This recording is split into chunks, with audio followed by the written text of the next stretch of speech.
Ahead and get started, though I think we still have a couple more people who are trickling in. But since we have a full house already, we won't keep you waiting. I'm Bob Hathaway. I direct the Asia program here. It's my great privilege to be the official host for our speaker today. Since this is being webcast live, and therefore presumably people elsewhere around the world are listening in and watching, permit me to say just a word about the Woodrow Wilson Center. The Wilson Center was created by an act of Congress in 1968 as the nation's memorial to President Woodrow Wilson. Woodrow Wilson, as perhaps some of you know, was a distinguished political scientist, professor at Princeton. Prior to entering the political arena, he still remains the only U.S. president to have earned a doctorate. And the Wilson Center is designed to commemorate and to focus on Woodrow Wilson's twin passions of sound scholarship and public policy. And we try to serve as something of a bridge between the world of the scholar and the world of the policymaker. And I think our event this afternoon certainly illustrates how we go about achieving those two purposes. Our speaker today is Ambassador Riaz Mohammad Khan, one of Pakistan's most distinguished diplomats with a long career in the Pakistani diplomatic corps, culminating a few years ago with his appointment as his country's foreign secretary, the senior-most position in the diplomatic corps. Prior to serving as foreign secretary, position which he held from 2005 to 2008. He served as Pakistan's ambassador to China, and slightly earlier in his career as its ambassador concurrently to the European Union, Belgium, and Luxembourg, and before that concurrently to Kazakhstan and Kyrgyzstan. He also had, during the course of his career, a number of assignments which led him to focus on Afghanistan. These assignments reached from the 1980s all the way up until last year. The Wilson Center was fortunate enough to be able to entice him to come to the Wilson Center earlier this year. He will spend in total 8 months with us working on a book which looks at the impact on Pakistan of the conflict in Afghanistan, as well as the broader regional and international implications of that conflict. This book project follows on the heels of an earlier book he wrote 20 years ago, entitled Untying the Afghan Knot, Negotiating Soviet Withdrawal, a volume which was published in 1991 by Duke University, after Riaz had had a year's sabbatical from the Foreign Service. I should note that Riaz is our current Pakistan scholar.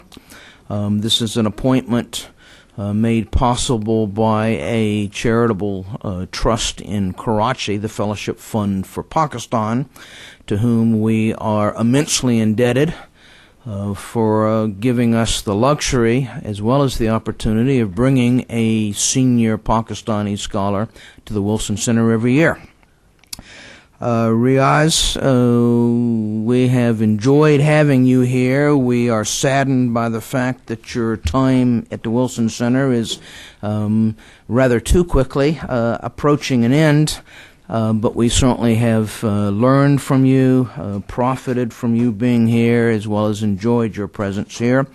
And I'm quite sure that today's presentation will continue both the enjoyment and the educational aspect of your time here.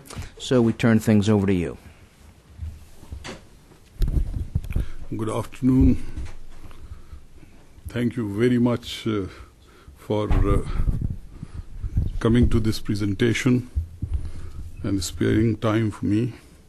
And thank you very much, Bob, for your very generous introduction of me. I'm also thankful to the Asia program, the Woodrow Wilson Center, its director, Mr. Lee Hamilton, to the colleagues in the Asia division under the center, as well as to the contributor to the fund, which has enabled me to come here. Also, your very rich library, and I must not forget my very young friends, Brendan and Daniel, who helped me with this project, which is still not finished. But I would like to talk about it.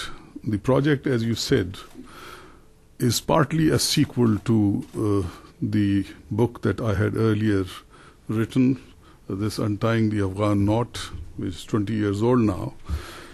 And also it is a set of observations about the challenges faced by Pakistan and Afghanistan relevant to the transformation of the society to adjust to the imperatives of progress and development.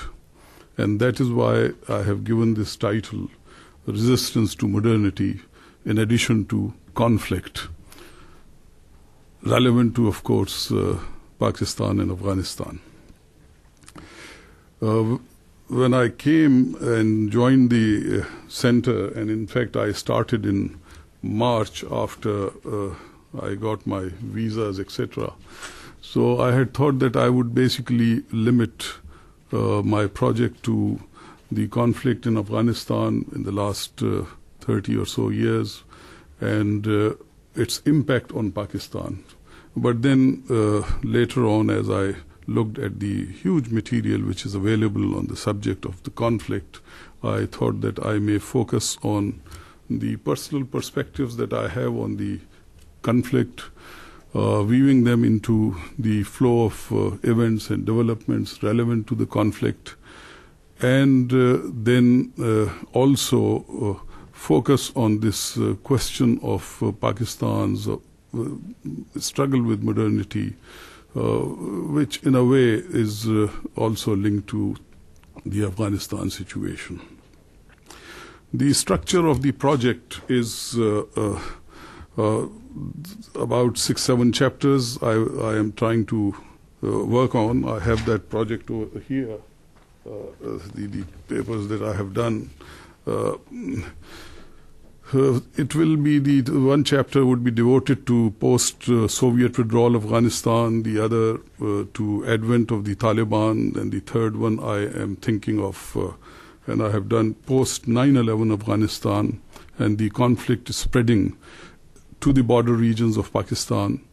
Then analysis of concerns and interest of major players, regional and extra-regional. Then the challenge of militancy and extremism in Pakistan, how Musharraf government tried to deal with it, and finally the influences and factors that have led to the present day crisis and confusion and the resistance to Pakistan's progression to modernity. So this is basically the structure of the thing. Afghanistan story, as I see it, runs like a Greek tragedy to me. There is no dearth of good intentions. There is no dearth of relentless ambitions. There is no dearth of players, internal and external. But overall, it is a history mostly of failures. There have been occasions when there was an illusion of light at the end of tunnel. And we hope that this AFPAC policy, which has been announced recently, that it does not turn out to be another such occasion. I have highlighted those developments which could have become potentially turning points for stabilization of Afghanistan, and factors that appear to prevent such a turn. For example, the siege of Jalalabad, I'm going back to 1989, where apart from the lack of coordination and disaffection among the Mujahideen organizations and the Mujahideen commanders, field commanders, the lack of guidance by the Pakistan intelligence, ISI, which basically had linkages on behalf of the army with them, led to this debacle. Fall of Jalalabad, had it materialized, in my view, could have forced a better cohesion and at least given a face to the Afghan Mujahideen or opposition to Najibullah, or resistance as it used to be called in those days. And it might have prevented the internecine conflict which developed after the fall of Najibullah. So that's one you can say occasion or event that could have become a turning point, but it did not. Secondly, in my view, the lack of international interest, especially following the fall of Najibullah. The donor community simply abandoned Afghanistan.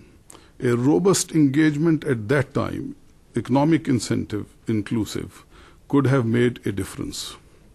But the world community turned its focus elsewhere to Eastern Europe and the CIS, including Russia. And as I say that there is an irony in this fact of abandonment of Afghanistan, because Afghanistan has contributed to the strengthening of the forces for freedom in Eastern Europe, and it had contributed to the acceleration of the change in the Soviet Union, which finally led to the events of late 1991. Russia alone received between 1992 and 1997 $50 billion from the donor community. Nothing for Afghanistan. That's part of the sad story. Thirdly, the advent of the Taliban and their ostracization. It has been, for various accounts, particularly their abominable human rights record.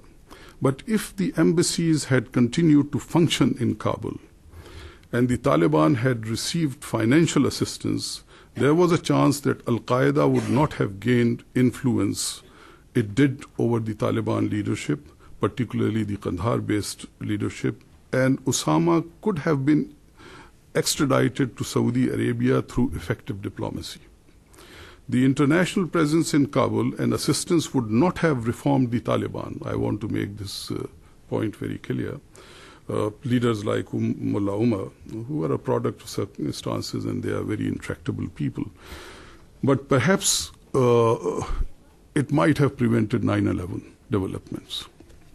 Anyway, again, this is speculation, one can say. But again, a possibility. Then, in the post-9/11 situation, treating the Taliban leaders as terrorists together with Al-Qaeda leadership blocked an important avenue for reconciliation and weakening of the Taliban as they exist, and they were able to revive and regroup later on. This was compounded by the insensitivity shown to the need for ethnic balance in the post-9/11 dispensation, which was being worked out through the Bonn process. Somewhat blatantly, this was recognized 4 years later, in 2006, in the Afghan Compact, which was put together in London.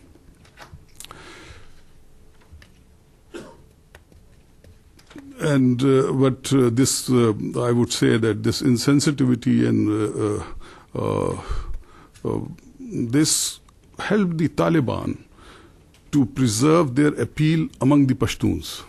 And there are Pashtuns on both sides of the Durand line in Afghanistan and also Pashtuns in Pakistan. The Pashtuns also, their sentiment was ruffled because of the fact that from their perspective, Kabul appeared to be dominated by the Northern Alliance, which is basically non-Pashtun.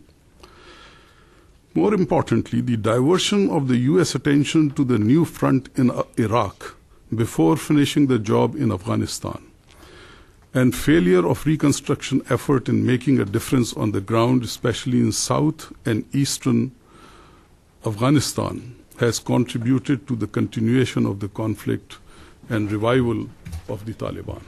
So these are some of the points which I say that if they were handled differently, perhaps could have made a difference. This study also addresses some of the issues relevant to the from the point of view of Pakistan. For example, Pakistan's dealings with the Mujahideen leaders, the issue of the origin of Taliban, and the assumption that they were a creation of Pakistan ISI, which I differ.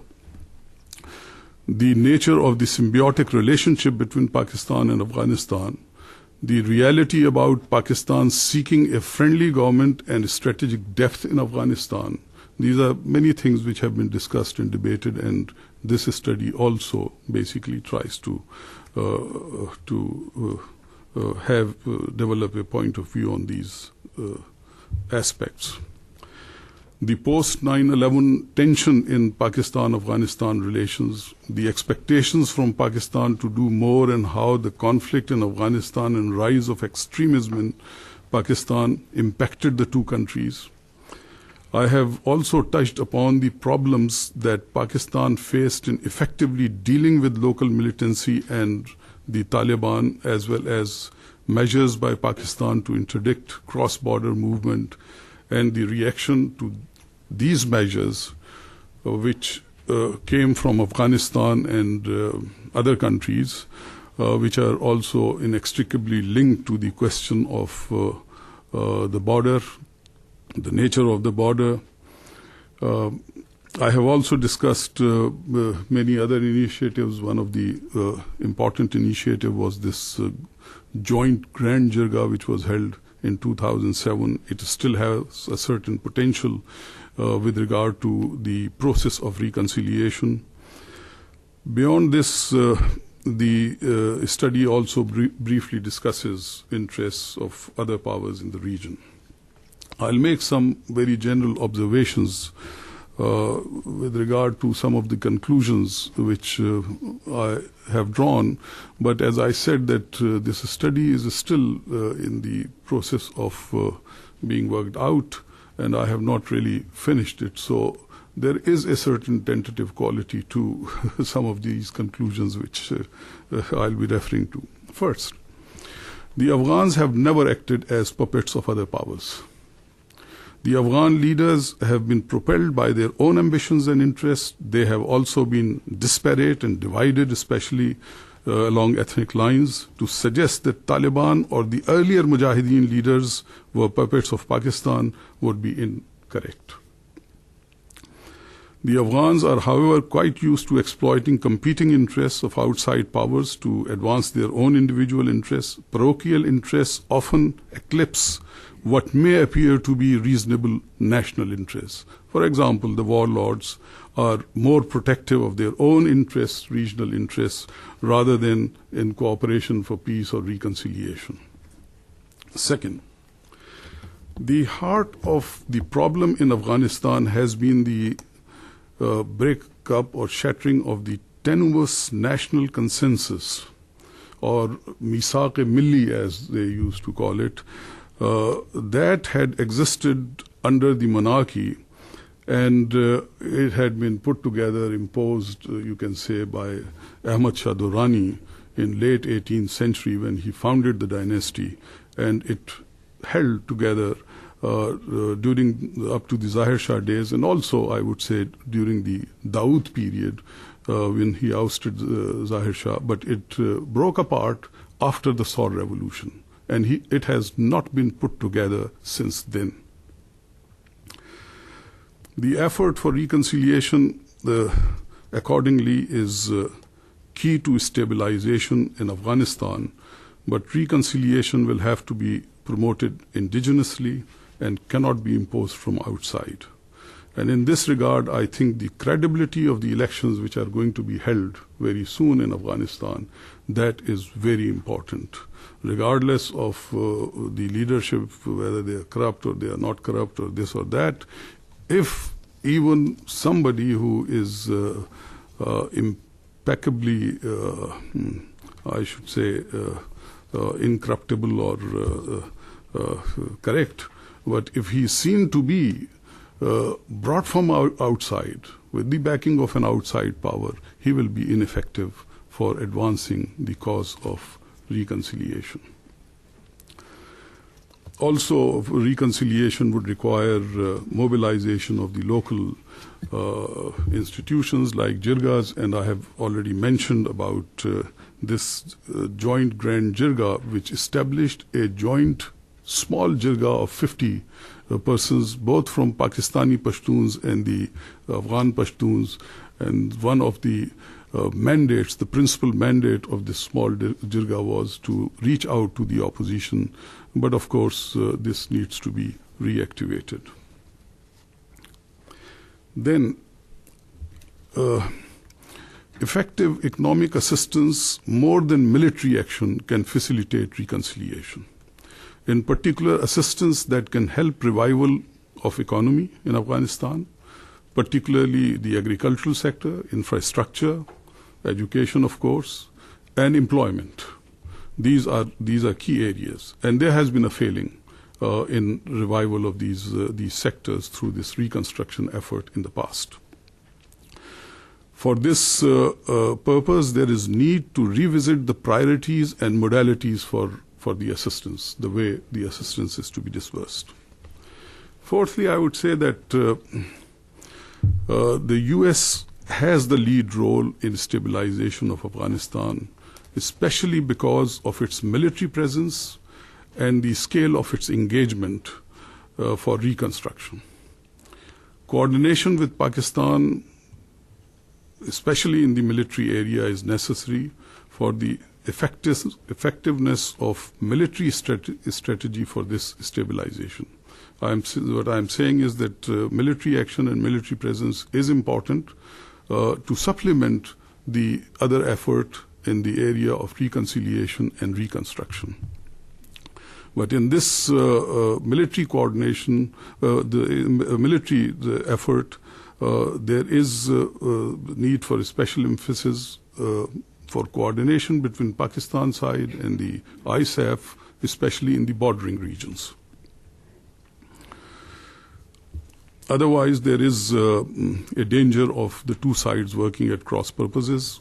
There is a strong undercurrent of distrust between Pakistan and the US, especially at the operational levels. And this is for a variety of reasons which I have discussed in some detail. In particular, divergences of tactics in the FATA area. FATA is the federally administered tribal areas of Pakistan. You must have seen so much about Waziristan, other agencies, Bajaur. So the tactics which Pakistan follows, there has been a lot of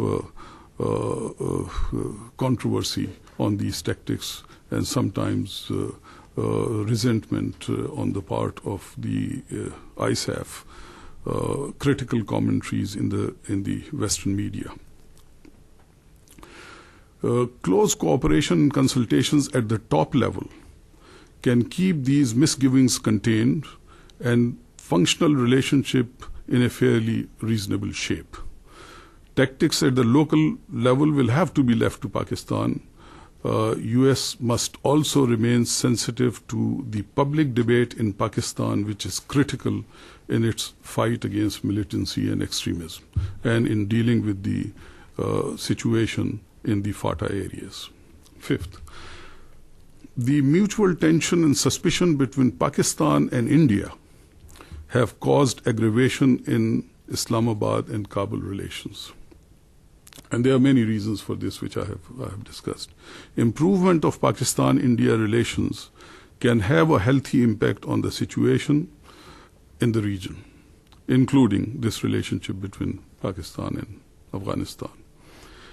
A further opening of land transit, overland transit. At present, the overland transit is allowed to Afghanistan, but it is not allowed to India or Indian exports going to Afghanistan. They are allowed only on case-to-case basis. That can help. Pakistan's policy, I would say, is yet to reorient itself to geoeconomics of the region, which of course is one of the advantages of Pakistan, but it has yet to be realized. One exception that Pakistan has made vis-a-vis India is with regard to the gas pipeline from Iran. Progress on resolution of disputes is important, as that alone can provide a sustainable confidence building between the two countries, meaning Pakistan and India. The narrative on the conflict in Afghanistan and its spread into the border regions of Pakistan leads to a discussion on the challenge of religious militancy and extremism in Pakistan.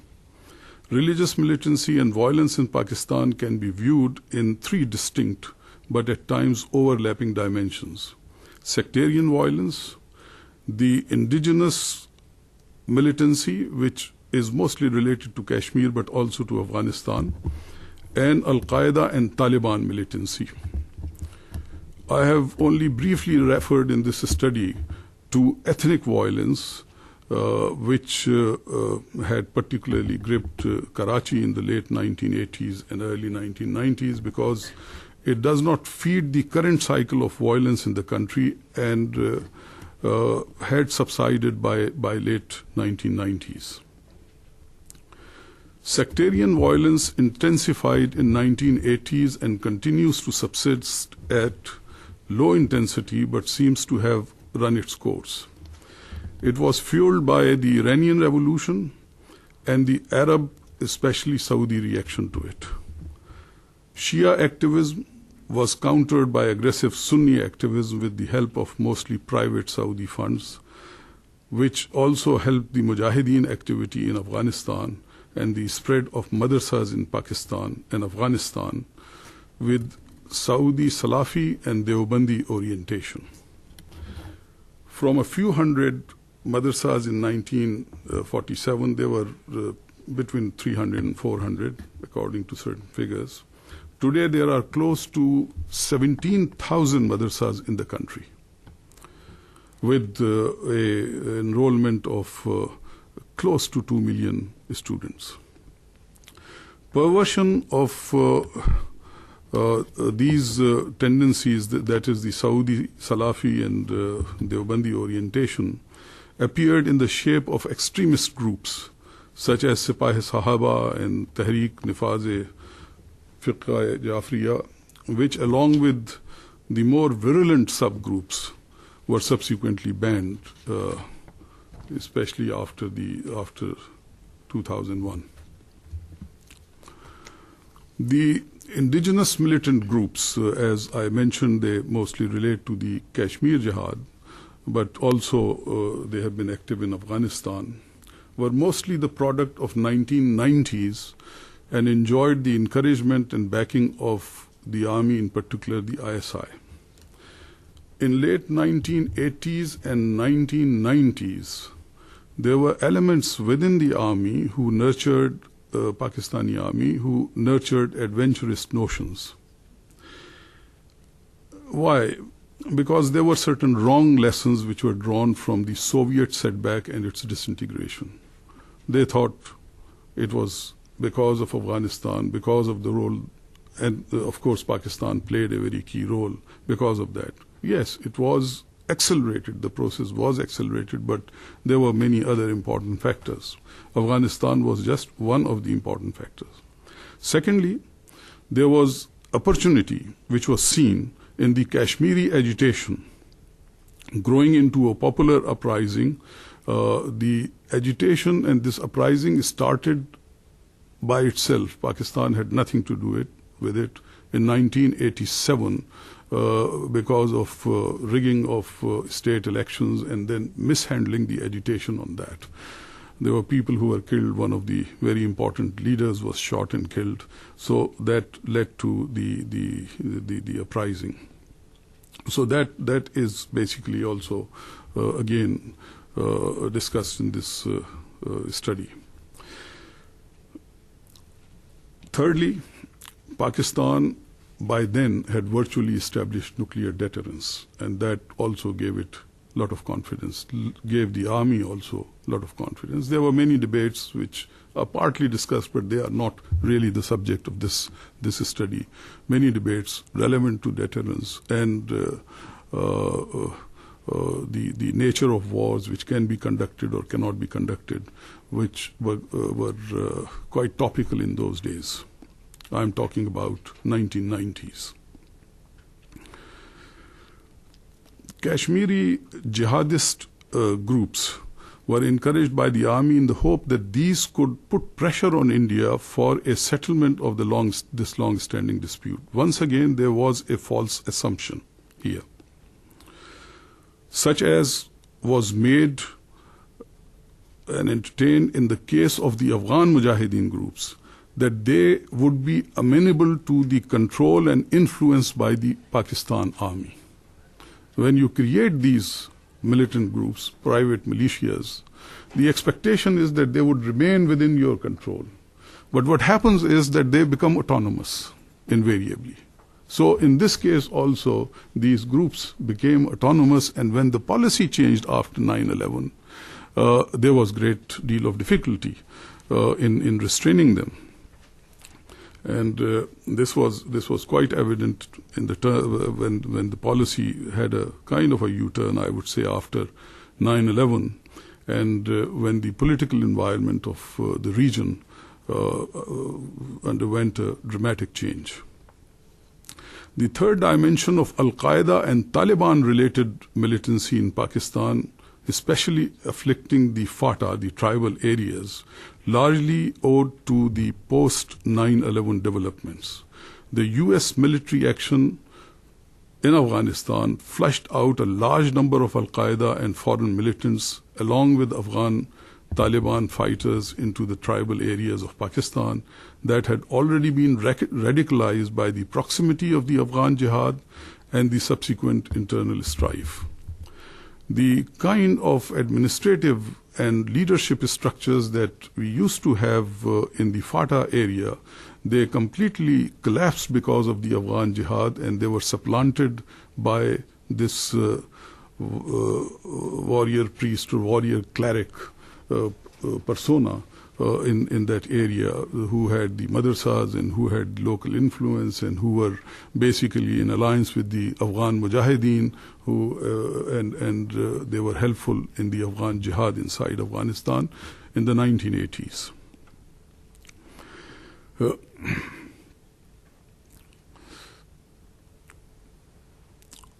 Pakistani commitment to interdict the Taliban and Al-Qaeda after the American action, and to capture them or neutralize them as part of the war on terror, practically sucked the Pakistan army in a new conflict against the Al-Qaeda and Taliban militants in tribal territories. The army was less than prepared for this warfare. Also, during the Taliban years, Afghanistan had turned into a meeting ground of Pakistan-based militants, Al-Qaeda and Afghan Taliban, shaping informal alliances and linkages between these apparently disparate groups. The study discusses in some detail the coalescing of Al-Qaeda after the first Gulf War in 1991, the origins of the foreign militants that include Central Asians and Chechens in addition to the Arabs, as well as the local Taliban, who, like the Afghan Taliban, had been mostly the product of madrasas and sympathetic to their kinsmen from across the border. The Pakistani Taliban, in a way, depend on their legitimacy and their appeal on the appeal of the Afghan Taliban, who somehow the other resonates with people across the Durand line, that they have a cause. The Afghan Taliban even tried to a certain extent, even succeeded in giving it the flair of a nationalist, Pashtun nationalist struggle.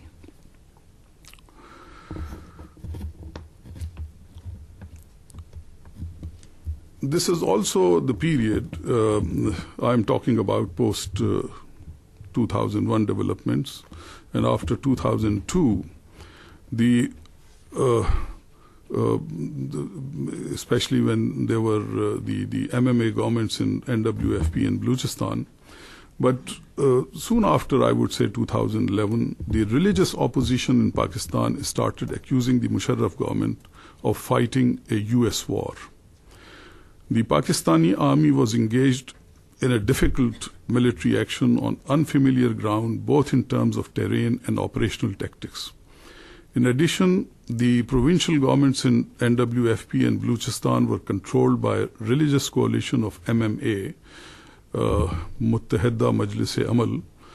The rising militancy in Pakistan and the regrouping and revival of Afghan Taliban gave rise to constant recrimination and accusations between Pakistan and Afghanistan, and at the operational level between the Pakistan side and the ISAF as well as the UN, and calls for Pakistan to do more.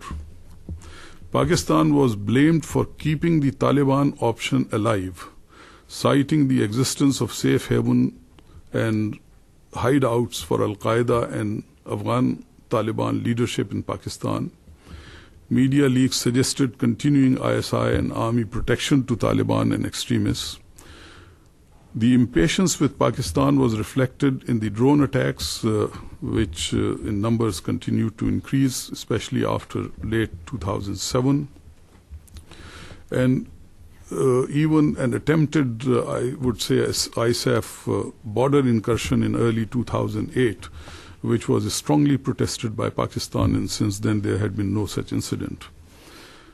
On the other hand, Pakistan saw in these accusations an effort to place the blame on its doorsteps for policy failures on the part of the coalition inside Afghanistan, which were reflected in the insensitivity to the ethnic question, distraction by the Iraq engagement, failure of reconciliation and reconstruction effort, regression of Afghanistan into a fragmented state with warlords, drug mafias, criminal mafias operating in that country.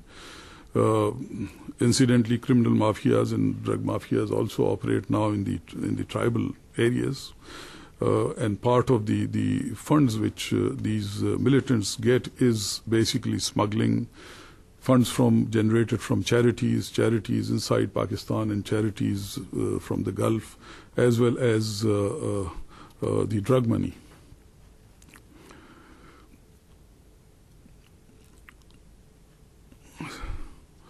And all these mafias, they have an interest in the continuation of the turmoil and lack of responsiveness to Pakistani requirement. Also, you see, the Pakistan, this is one of the Pakistani grievances, which is lack of responsiveness to Pakistani requirements for capacity building for counter-insurgency operations. This has also been that. Like, for example, we had requested for helicopters way back in 2004. They were not delivered until 2007, so and so forth. Many other areas. The so-called ROZ is still not operational. Idea is 5 years old. Much of its potential is now also been drained.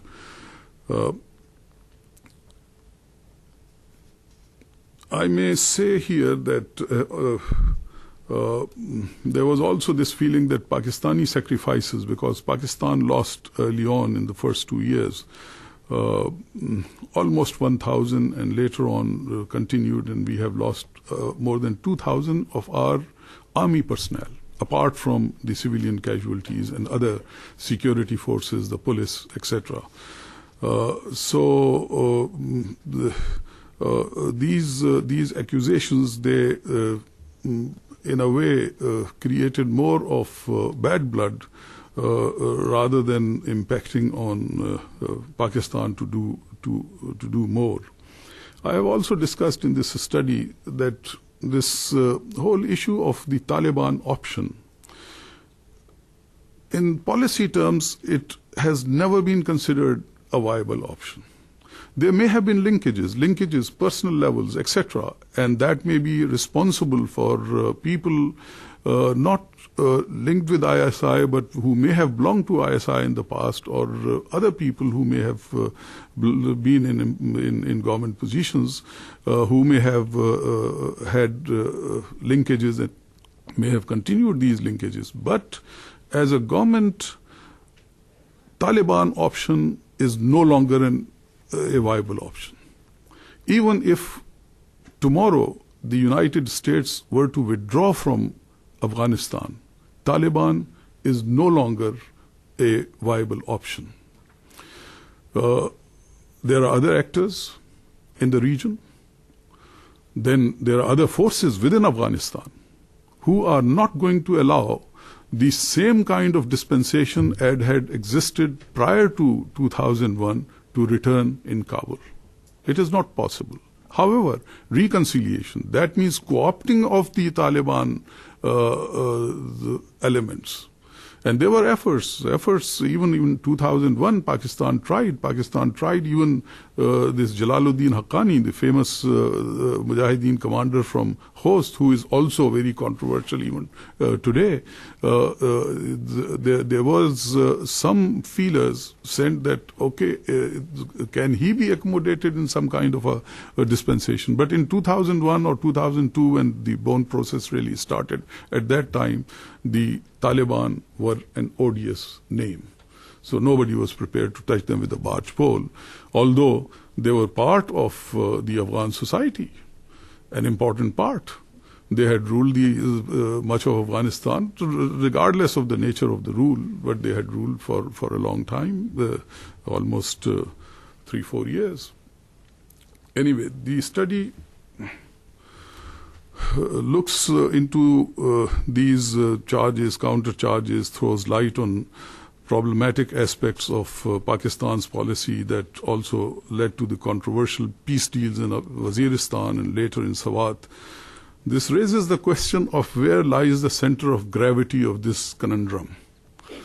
Islamabad and Kabul naturally differ, and now the view has slightly been modified, but earlier they wanted the world to believe that it lies or it lay across the border in the other country.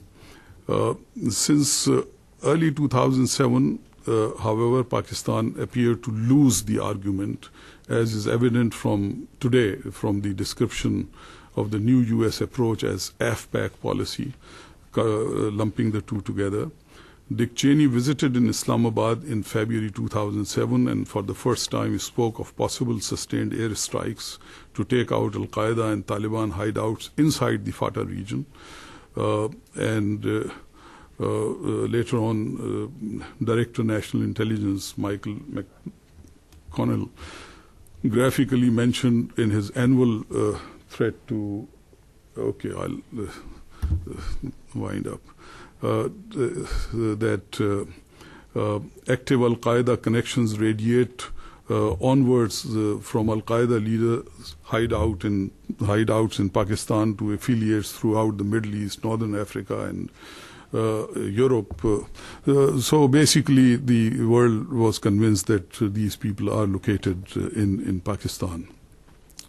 As I look at it, because I was addressing the question of center of gravity, there is no well-defined center of gravity which, if targeted, would unravel the conflict situation and set it moving towards stabilization.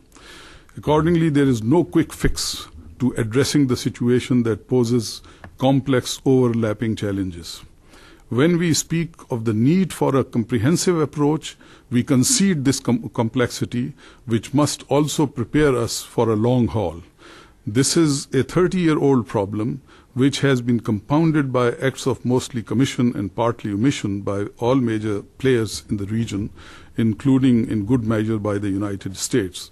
It is yet to be seen whether this time the US would display the stamina and engage comprehensively to break the cycle of conflict to the extent that Afghanistan starts moving towards normalcy. On the other hand, turning away from Afghanistan could be a costly option, as proved by the history of the past indifference to that country. As for extremism in Pakistan, it now has the muscle of the madrasa youth and a spiritual motivation from a mix of orthodox and jihadist view of Islam and the world. It has a socio-political impulse generated by depressed economic circumstances, which are marked by narrowing opportunities, rising unemployment, increasing demographic pressure, and widening class disparities in the country. The 30-year Afghan conflict and the festering Kashmir issue has helped to shape the phenomena in an environment and culture that is receptive and conducive to its growth. The situation has to be arrested and reversed. The challenge is enormous. Musharraf's reform program to counter extremists did not go very far, and I have discussed these factors in the study. If I am to point to areas of critical importance, these are economy and social development, specifically education, that can wean the youth away from extremist violence and bring about a transformation of the environment and mindset of the people. But I must also say that Pakistan is a very large country, and here the basic problem is concentrated in the north, in the tribal areas and parts of NWFP, parts of Punjab. It is not as such an urban phenomena where there is a different other kind of religious tendencies verging towards extremism, but not extremist tendencies as such. Tendencies which tend to condone the extremism at times. This leads to a significant issue raised in the study about the environment that has spawned and sustained religious extremism and militancy in Pakistan. I have focused on Pakistan as it is the pivotal country in the region, and its struggle to adjust to modernity has a wider and important relevance to the region. Beyond alliances between political and religious elements as part of political expediency, Pakistani society has gradually ceded intellectual ground to activist religious orthodoxy and has been failing to develop institutions of governance. These are two factors at the core of resistance within the society to adjust to contemporary modernizing trends, an impediment to country's socio-economic progress. It doesn't mean that socio-economic progress is not taking place. I am talking about resistance to it, that it could take place at a much faster pace, but these are the factors which are contributing to that slowness. I have discussed these in the study as an intellectual crisis and a crisis of governance. The crisis of governance is reflected in the populist notion with ample justification of leadership failure. Our leaders have had flawed personalities and institutional failure. We have been experimenting with our institutions and even with the Constitution. It is not simply a question of democracy, as national experience with democracy had its share of disappointments and institutional dysfunction. Problems can also be traced to the circumstances surrounding the genesis of the country. However, the focus in this aspect of the study is on intellectual crisis that I see in the confusion that characterizes its public discourse on issues and challenges vital to national life and relating to its orientation, outlook, and identity. This confusion is, in the first instance, the product of conflict between religious orthodoxy traditions, reformist, revivalist religious thinkers, and reformist thinkers with modernist outlook dating back to 19th century and early part of 20th century. In the genesis of Pakistan, religion and politics got intertwined in a new matrix, distinct from the older traditions of Muslim governance or even from the contemporary precedents where secular modernist agenda was introduced by the elite, such as in Turkey and Iran.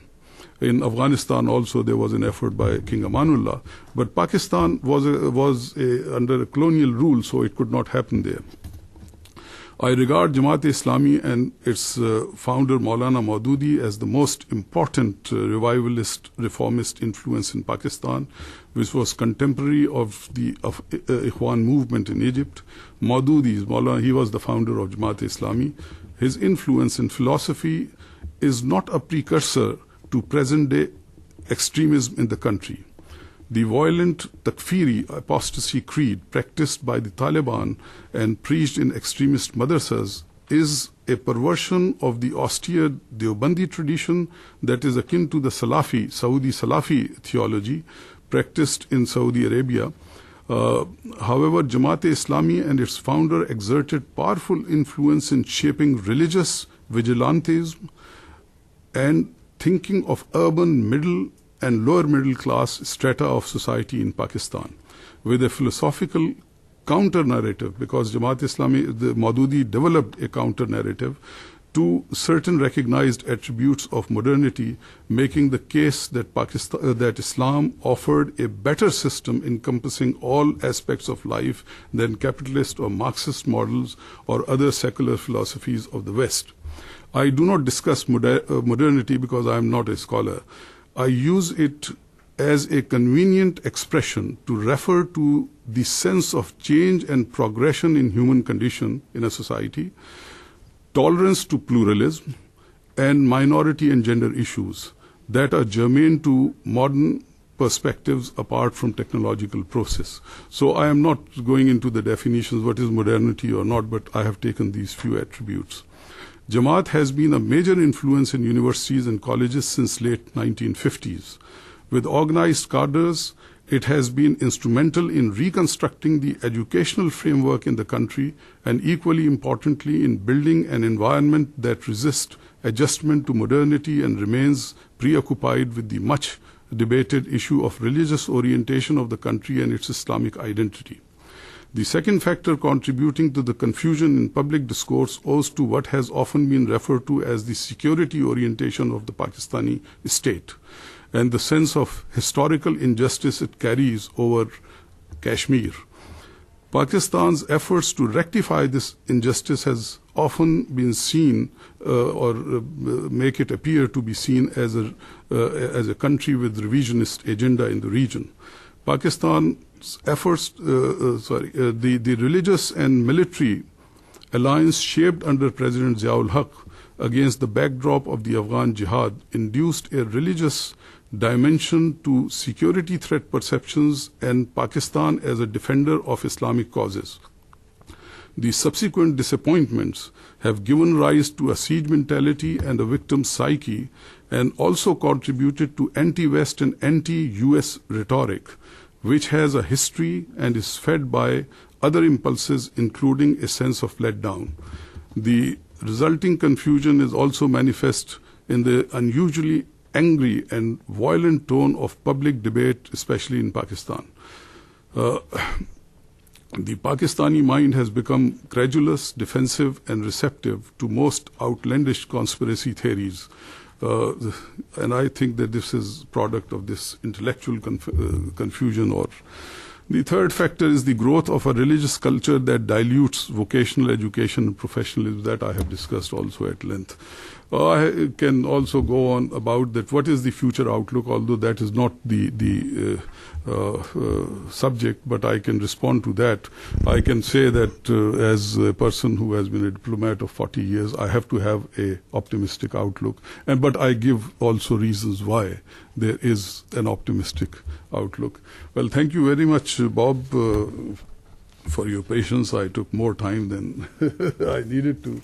But I thought that some of the points which are part of the study, I should bring them out rather than leave them completely to question and answers. So thank you. Well, very much. Thank you, Riaz.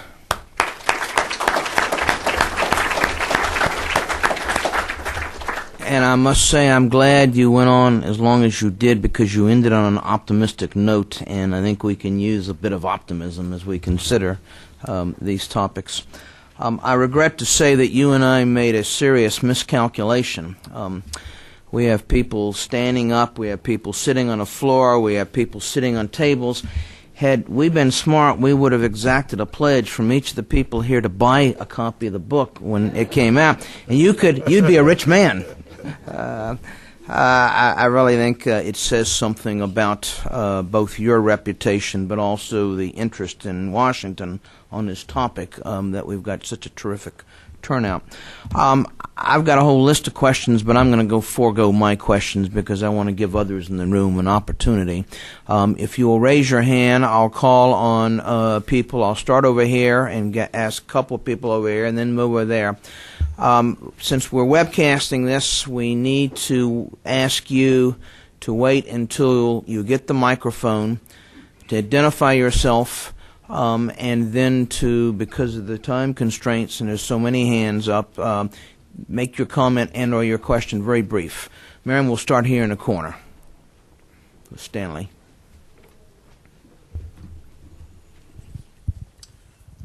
Stanley Cobra with the Cato Institute. Since this is about modernity, in our 96 election, Bob Dole said, "I will be a bridge to the past." Bill Clinton said, "I will be a bridge to the future." Clinton won. Americans, at least back then, were looking to the future. And that, to my mind, is a sign of modernity. With Pakistan, do you think people look to the past for their identity, to their tradition, or will they be looking to the future?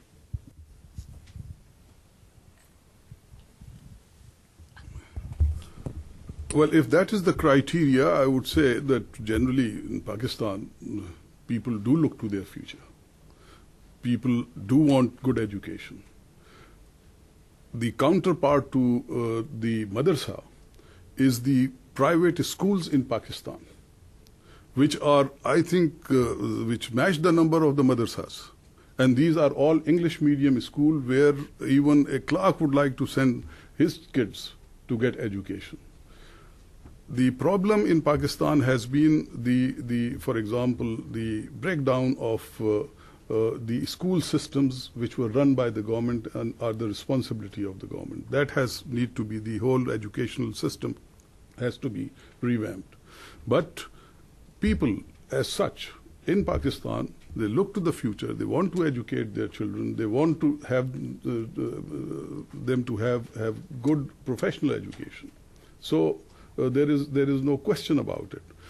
But when it comes to many issues relating to the debate in the society about identity of the nation, about Islam, politics, then the confusion arises about views on the question of jihad, the question of this extremism, this extremist militancy, Taliban. Then there is the confusion, and there I say there is this intellectual crisis in Pakistan, and I have tried to trace the various factors, the various elements which have contributed to this confusion. For example, it is difficult to imagine, but it happens that in Pakistan, very literate persons, they would be supportive of the Taliban,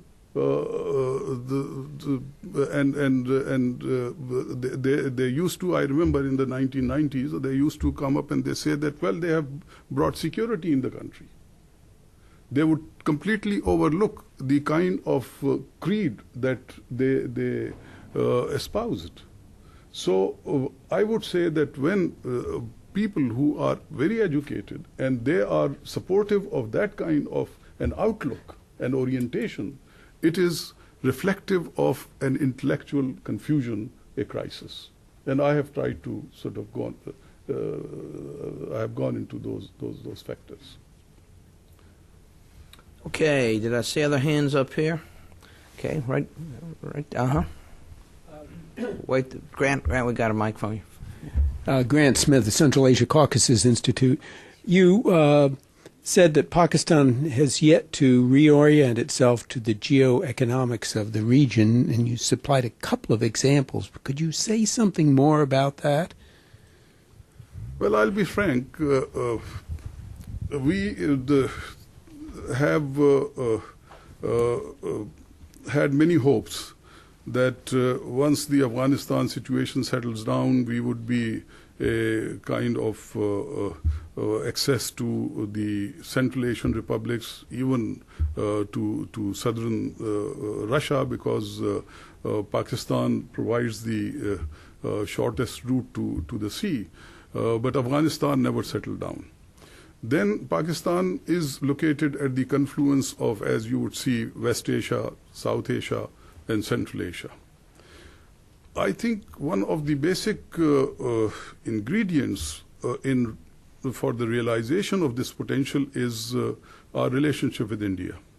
If we also open trade routes to India, then some of these things will become operative, because there would be a huge interest in the Indian markets, and naturally India would also have an interest in reaching out to Central Asia, or reaching out directly to Iran, or even to Western China.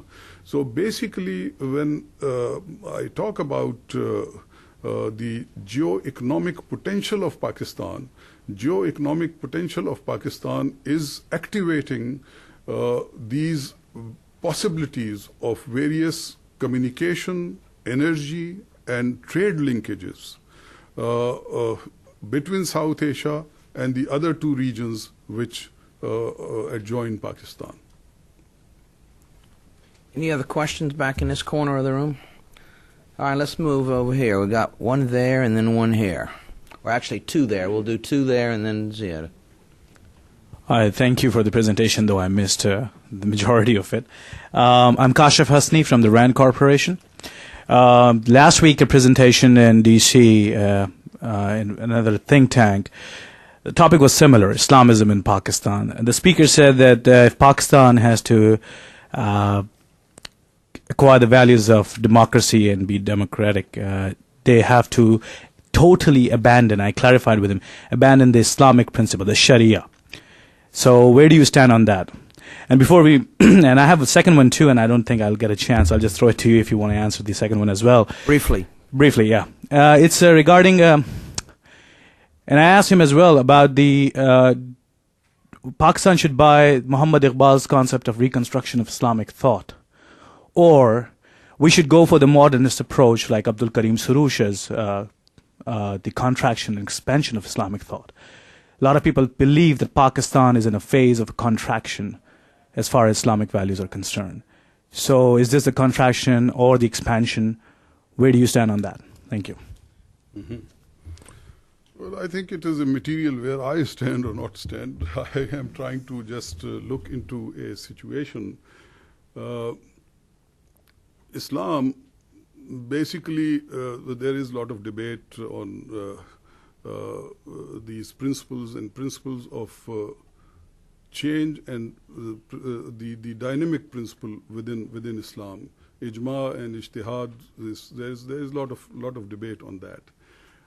When I talk about these 2-3 aspects which I picked up, maybe randomly, that a sense of change and progress within a society, that is one attribute of a modernist outlook. Or when I talk about tolerance to pluralism, that is one aspect of, I would say, a modernist outlook. Or the gender issues, minority issues, where minorities are not treated as exclusive or exclusion in the society, or treated differently in the society. So these aspects. And here I basically discuss about Maududi's thought, which is much more powerful in terms of influence in Pakistan, rather than the thoughts of Middle Eastern thinkers or thinkers from the West. Maududi's thought, first of all, there's the question of language. And Maududi's writings are all in Urdu, and he was a towering figure. There's absolutely no doubt about it. But when it comes to his interpretations, he does concede ijtihad, but he concedes ijtihads within the limits of the hudud, although hudud is by itself limit. So he limits that. In terms of, for example, treatment of minorities, he is exclusive. Then the construct that he gives to his political state in Islam, again, he is exclusive. He is not democratic, but he is basically talking about people who are selected for their piety, for their you can say authority, and for their goodness, and something that runs in the debate, which is current in Pakistan in those areas, whether democracy is compatible with Islam. But there is the other view that Iqbal had said once that, yes, it will have to be through parliament. Iqbal, I would say, he was a great poet, and he certainly mobilized, and he had this great, powerful message of change. His poems like as Khabigran, Khabigran, Khabigran Khiz. It's like like national anthem in Tajikistan when they had those movements. So he's very powerful. But philosophy, Iqbal's philosophy, if you look at that, basically political philosophy, that is just 2 lectures in the 6 lectures of Iqbal's reconstruction of religious thought in Islam. And in that, he also shies away from addressing some of the very specific questions. Questions, for example, on the women's rights in today. Now, women's rights under the Sharia, and Sharia is also an interpretation, after all. Iqbal has shied away from that, whether there is a need for change. Now, in Pakistan, there were efforts for change. For example, the Muslim family laws. That was a very, very good effort. Islamic Ideology Council was established, and Professor, he was a great scholar. I consider him a great scholar, Fazlur Rahman. He was the chairman, the first chairman, and they had modern the Islamic family laws. But he was hounded out. And that is why I say that the society and politics has been ceding ground to the orthodoxy. Look, the basic thing which has always been there at debate in Islam is whether Quran is the law or it is the source of law. This debate is not new. So how do you go about? I mean, say you cannot say that Islam is very rigid. It cannot be sort of compatible to a dynamic principle in society. No. Ibn Khaldun was the first to basically enunciate a kind of a dynamic principle within the societies, and he was a Muslim, and he basically was influenced by that framework. So all these things go back. Now, this is part of the debate, but I am basically throwing light on that debate rather than where I stand, because I am nobody. To the gentleman to the right of the previous questioner. James Ross, Center for International Relations. I was wondering, with India is clearly the overarching threat in the Pakistani mind, so and it affects the relationships with Afghanistan in terms of the consulate issue. So hypothetically, what steps would the Indian government need to take in order for the Pakistani military to shift men and materiel from the Pakistan-Indian border towards the West to deal with the extremists? Thank you. James, you can just pass that microphone down 5 people down to Ziad. Sorry. Riaz. Yeah.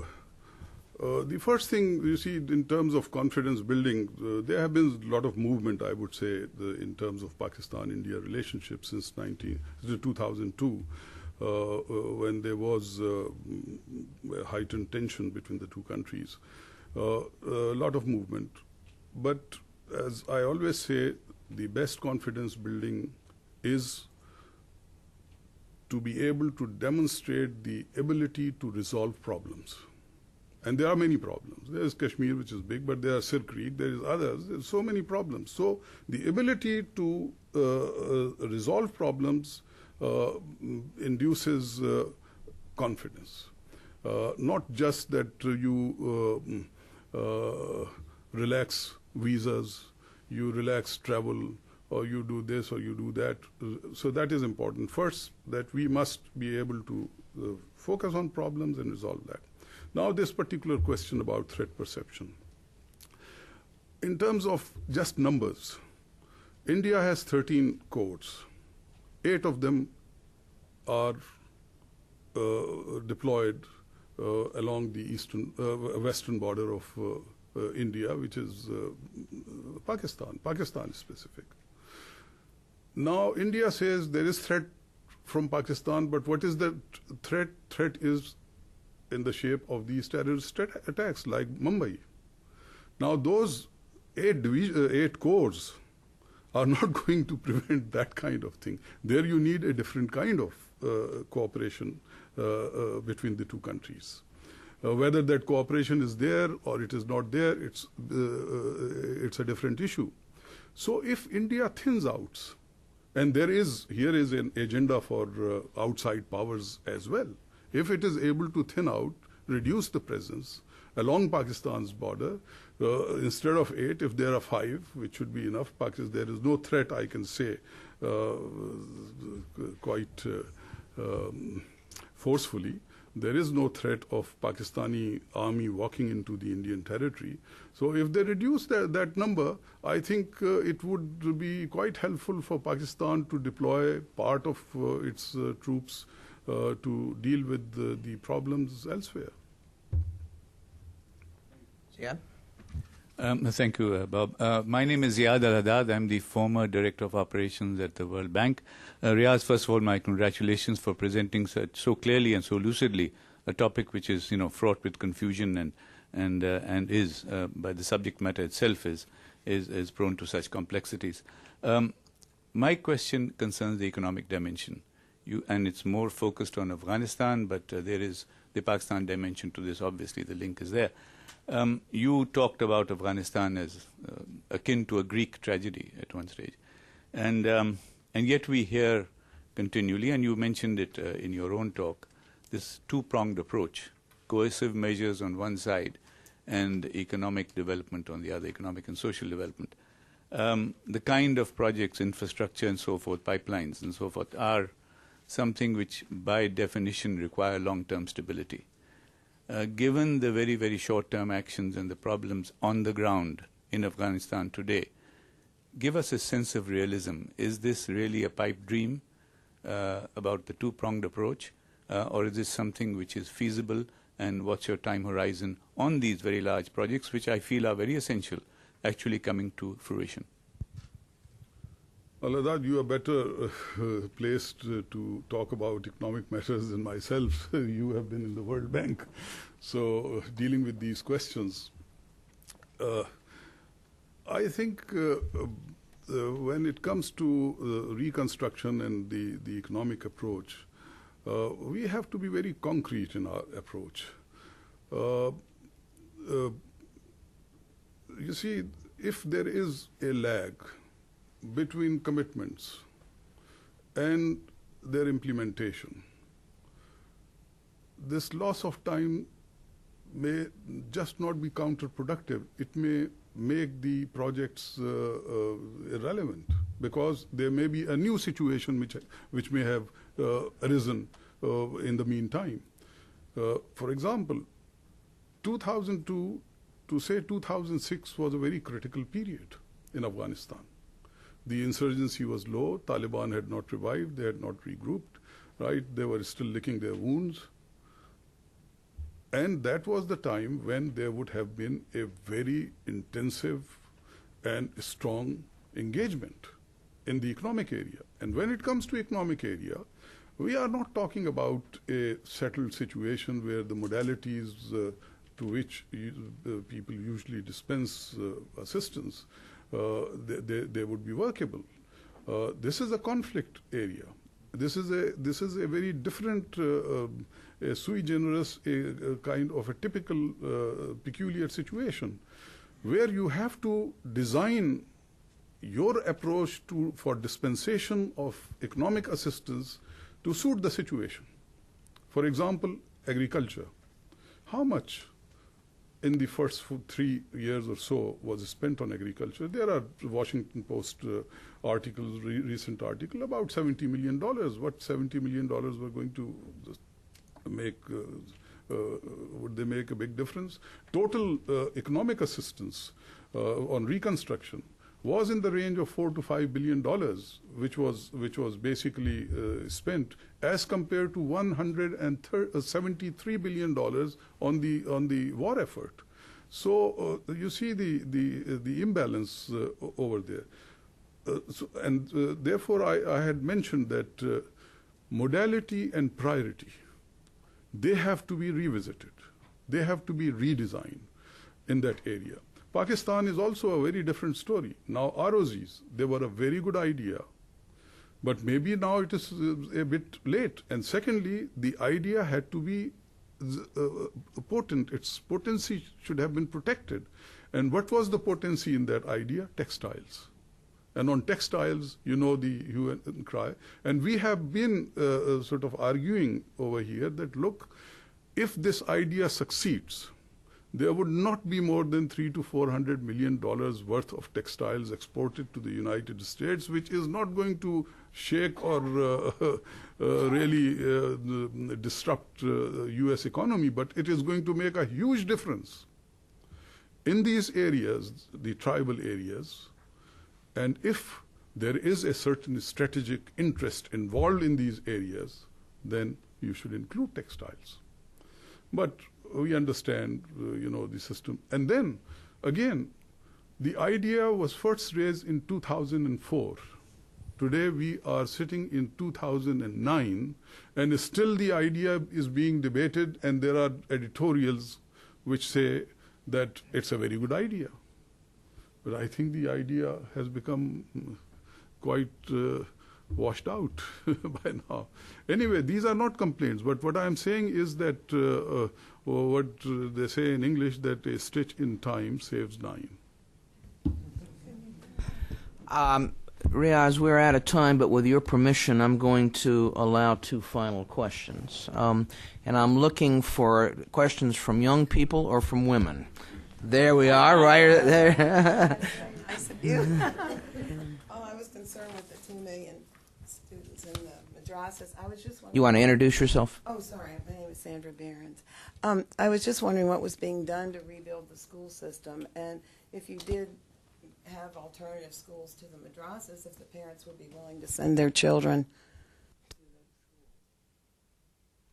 And if you would pass the microphone over your left shoulder to the woman in the corner. And Riaz, you can take Thank you very much. Anya Kozlova, IFES.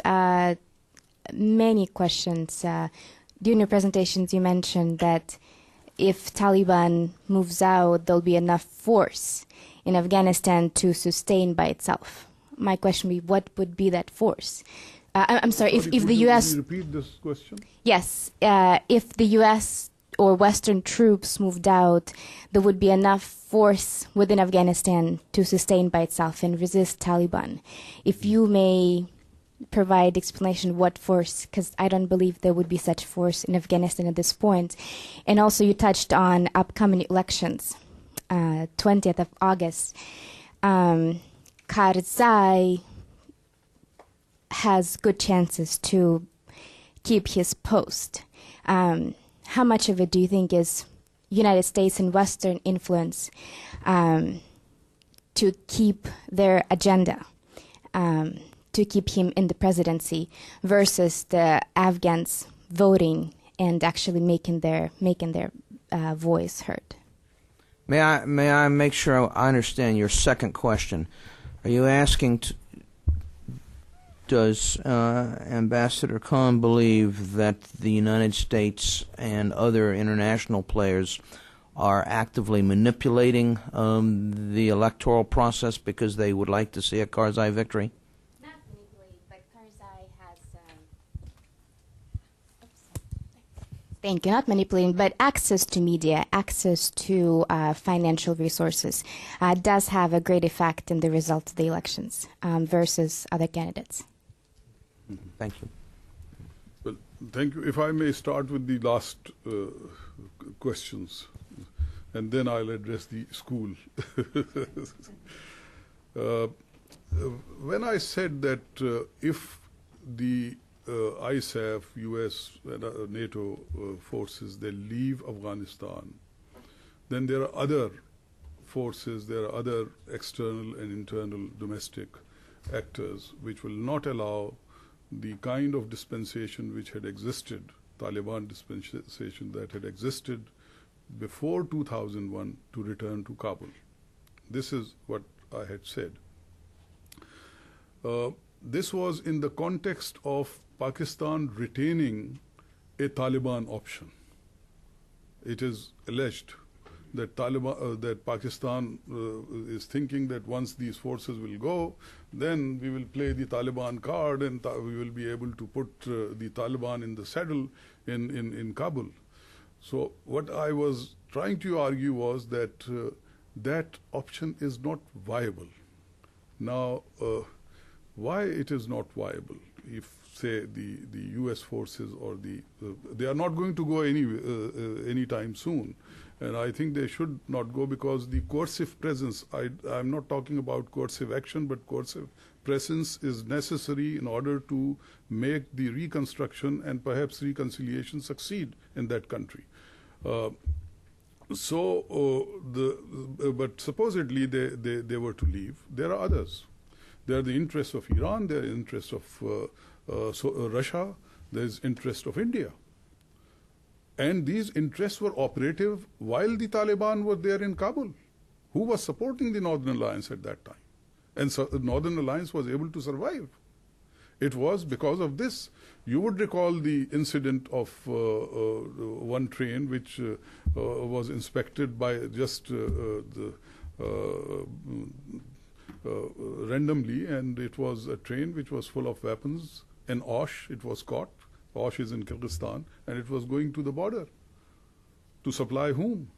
To the Northern Alliance forces. So then there is the internal division. Internal divisions are along the ethnic lines. They are the Hazaras, they are the Tajiks, they are the Uzbeks, etc. They are not going to allow the Taliban to walk into Kabul easily. So there is no question of Pakistan thinking in terms of a Taliban option, and then much water has flowed down the bridges, so to say, that to think that it would be a possibility. And then, but the possibility that some of the Taliban elements can be co-opted, that remains. That would be part of the reconciliation process, which for the first time was considered in the Afghan Compact in London in 2006, and it has been more clearly considered in the AFPAC policy announced by President Obama now. So Taliban have to be somehow the other brought into the fold, because as you have said as an outsider, that there is no force to stop the Taliban. So you also concede that Taliban are a force. So if they are a force, they have to be somehow the other brought into the political fabric of the country. There has to be a reconciliation process, otherwise will make no sense. The other thing about elections, the elections have to be credible. I think United States is a great power, Europeans are also great powers, etc. And they talk about agendas, they talk about their own interests, they are very high energy people. In Pakistan they also go and talk about many things. But what happens? In Pakistan, I'm telling you, it distorts the national discourse on these matters. Whose war is it? And that is extremely important for us. The army has been able to take strong action in Swat because now there was a clarity in the public discourse that we have to take these Taliban on because this is our problem. So When the Americans say, do more, or this is our agenda, there is a checklist, we must, if we give them some money, we must check that this must happen, then it plays in the hands of the other forces, the forces of the opposition, who say that whose war are you fighting? This is not our war, this is America's war, because this is the agenda set.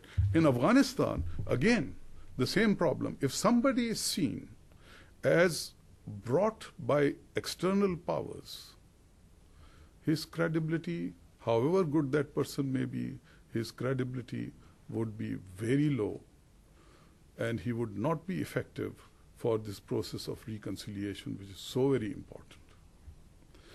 Now, I think I have been able, I've tried to answer all the questions that you raised. Now the school. Yes, this is a very sore point, especially for many of us, personally for me, because I used to teach before I joined the Foreign Service about 40 years ago in a university. There has been a failing. There is no other word for it. And the failing has been that we have not been able to maintain, improve, strengthen the normal educational system which had existed in the country. And I am a product of that. I am not a product of any English medium schools. I am a product of run-of-the-mill schools in Pakistan of my day. My father, who was a civil servant, he never thought that he needed to send his child to some, elite school here and there. He sent me to some of them because there was a certain trust. Today, even a clerk in Pakistani bureaucracy would want that his children should go to an English medium school because there is this, that they are the ones private. There's a whole large chain of private schools in Pakistan in every city. So they provide better education. So here I would say there is a failing on the part of the government. And this failing is one to have a sound, strong national schooling system. There's a lot of money, but I think the kind of focus which is required to address this issue has not been there on the part of the governments. And there, as I mentioned in my presentation also, that there has been also failure of institutions, failure of governance. And this is an evidence of the failure of governance, that we have not been able to focus on this and focus. Here, for example, teacher training programs, teacher training schools. There are very few good, worthy of their name, teacher training schools in Pakistan. There are a few in Karachi, Lahore, some other big cities, but this is a requirement which should be there in numbers in every district, so that the teachers who teach in primary schools or secondary schools, they are better trained. There is a requirement of curricula. Curricula has been, under Musharraf, it has been modified, it has been changed. The many things which were there from the days of Ziaul Haq, and I mentioned that how its orientation was changed, of the curricula, books, the contents of the books, that has been now modified. But there is a big problem. The education is partly a provincial subject and partly it is federal subject. This change has been brought about by the federation. The provinces are still saying that we are not in a position to implement this curricula because we don't have trained teachers, we don't have resources, we don't have this, we don't have that. Punjab is now trying to do something, but still in Balochistan it has not been implemented, and so many years have already passed. So this is an area which really requires a very strong focus. But as I always say, that focus will have to come from within Pakistan.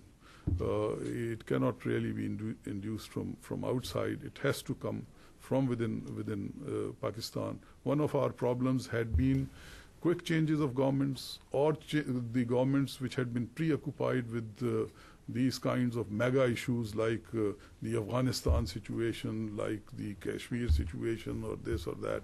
So let's focus on that. So I hope that now the governments will be stable, and with this stability we may over a period of time be able to address this problem, because this is not a kind of a problem which can be done through quick fixes. It is a longer term issue to be addressed on a sustained basis. Thank you. Well, Riaz, thank you for a very rich and challenging